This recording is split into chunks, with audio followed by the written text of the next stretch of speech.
Kal Halayim La Yahweh Bahashem Yahushai Waha Raha Kadash. All praises and glory go to you, Lord. Double honors and respect go to our apostles, our elders, and our teachers, men of great millstone. To you, I say Shalom. It's your brother Amraya. And we have an interesting video here of a transgender serial killer. And it took me a second while watching the video to kind of understand what was going on. However, once I kind of understood it, these scriptures began to come to my mind. Before I play the video, let's go ahead and read the scriptures that I have at hand. It says, Isaiah chapter 3, verse 7, "In that day shall he swear, saying, I will not be a healer, for in my house is neither bread nor clothing. Make me not a ruler of the people." Verse 8, "For Jerusalem is ruined, and Judah is fallen, because their tongue and their doings are against Yahweh, to provoke the eyes of his glory. The show of their continent doth witness against them, and they declare their sin as Sodom, they hide it not. Woe unto their soul, for they have rewarded evil unto themselves." Let's take a look at the video. Gruesome new details in the case of the woman's body that was found dismembered and dumped on a street in Brooklyn. The suspect, 83-year-old Harvey Marcellin, is now charged with murder. She spent the bulk of her life behind bars for killing 2 other women. Clearly not a woman. This motherfucker has an Adam's apple that looks like he swallowed a fucking walnut. Continuing on. Antoine Lewis live at police headquarters in Lower Manhattan with chilling new evidence in this case as detectives work to find out if there are any other victims out there. Antoine. Teresa, the suspect has been out of jail since 2019, and the police say that they are looking at open cases to see if there is any connection. Police are releasing new details about the arrest of 83-year-old Harvey Marcellin, a transgender woman from Brooklyn, charged with second-degree murder, evidence tampering, and concealing a dead body. Miss Harvey and another unknown female enter Home Depot in Manhattan. They purchase a Sawzall, trash bags, and cleaning solutions. And police say this video shows Marcellin in her wheelchair days later buying supplies that were later used after the victim, 68-year-old Susan Layden, had been dismembered. This is a gruesome and barbaric homicide, which resulted in a headless torso being disposed of on a New York City corner. The investigation began last week when that torso was found in a shopping cart in Brooklyn near Atlantic and Pennsylvania Avenues, and a leg was found soon later. During a search of Marcellin's Cypress Hills apartment, police say they found the head of the victim, and Marcellin was then taken into custody. Police say that while she was in the store buying supplies, the foot of the victim was with her in the wheelchair. Authorities say Harvey has 5 previous arrests going back to assault in 1957, booking in 1962. She was arrested twice in 1963 for rape and then homicide, for which she was released in 1984, but arrested again in 1985 for homicide. The NYPD says the homicide arrests were for women she was dating at the time. The first victim was shot, and the second in 1985 was stabbed. This is just the latest of a list of heinous offenses conducted over a period of a lifetime by Miss Harvey, and we can only hope that she can do no more. Now, the scriptures I read said that they declare their sin as Sodom. They do not hide it, right? And for edification, I wanted to go ahead and visit Genesis chapter 13 so we could kind of understand what the issue was in Sodom and those other 4 cities. So we begin in chapter 13, Genesis. In verse 10, it says, "And Lot lifted up his eyes and beheld all the plain of Jordan, that it was well watered everywhere, before Yahweh destroyed Sodom and Gomorrah, even as the garden of Yahweh, like the land of Egypt, as thou comest unto Zoar. Then Lot chose him all the plain of Jordan, and Lot journeyed east, and they separated themselves the one from another." This is meaning from Abram, because they were pretty much grazing their cattle together. and realized that there was not enough room for both of their wealth, meaning cattle. They then separated and go in different directions. Lot going to the plain of Jordan, and Abram a different direction. Continuing on, verse 12. Abram, and Abram is short for Abraham. Abram dwelled in the land of Canaan, and Lot dwelled in the cities of the plain, which pitched his tent towards Sodom. But the men of Sodom were wicked and sinners before Yahweh exceedingly. How were they sinners? Let's go ahead and get into it.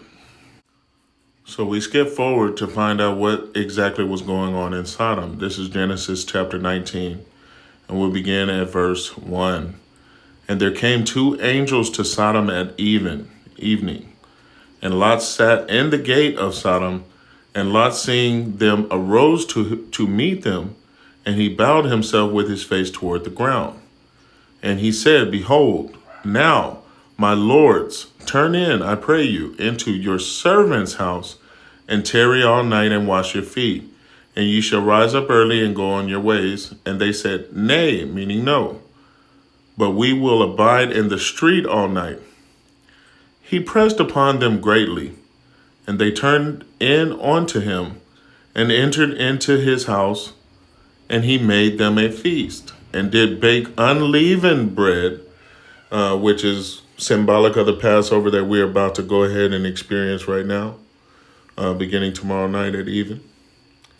And they did eat. But before they lay down, the men of the city, even the men of Sodom, compassed the house. They surrounded the house, both old and young, all the people from every quarter.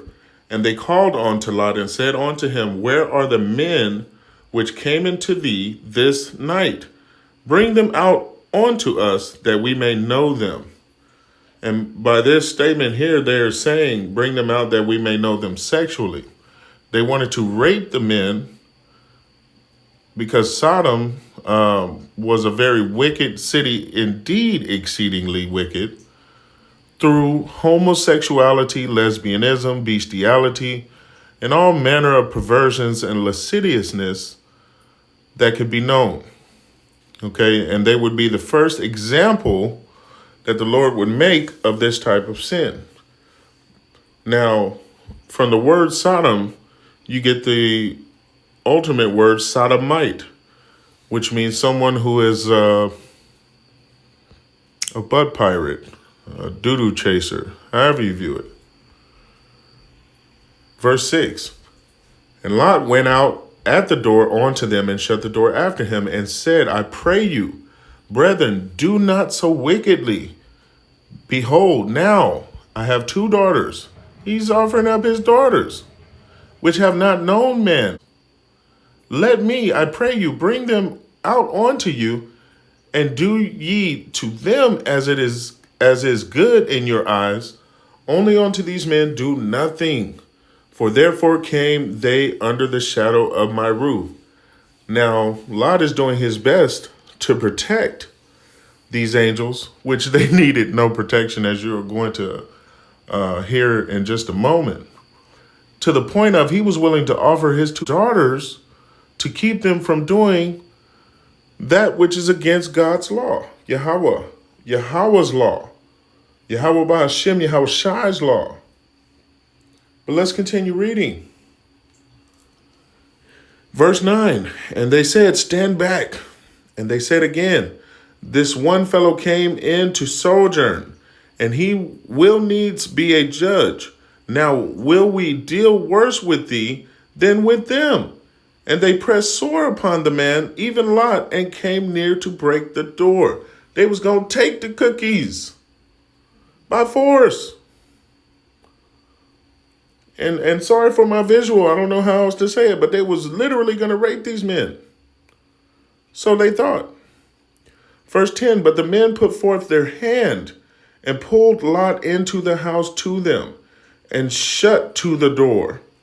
And they smote the men that were at the door of the house with blindness, both small and great, so that they wearied themselves to find the door.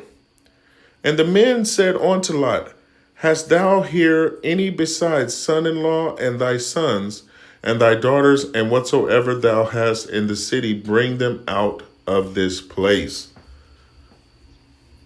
Verse 13, For we will destroy this place, because the cry of them is waxing great before the face of Yahweh, and Yahweh hath sent us to destroy it. And Lot went out and spake unto his sons-in-law, which married his daughters, and said up, Get you out of this place, for the Lord will destroy this city. But he seemed as one that mocked unto his sons-in-law. They didn't take him seriously. Verse 15, And when the morning arose, then the angels hastened Lot, saying, Arise, take thy wife and thy 2 daughters, which are here, lest thou be consumed in the iniquity of the city. Salakia. And while he lingered, the men laid hold upon his hand, and upon the hand of his wife, and upon the hand of his 2 daughters, Yahweh being merciful unto him.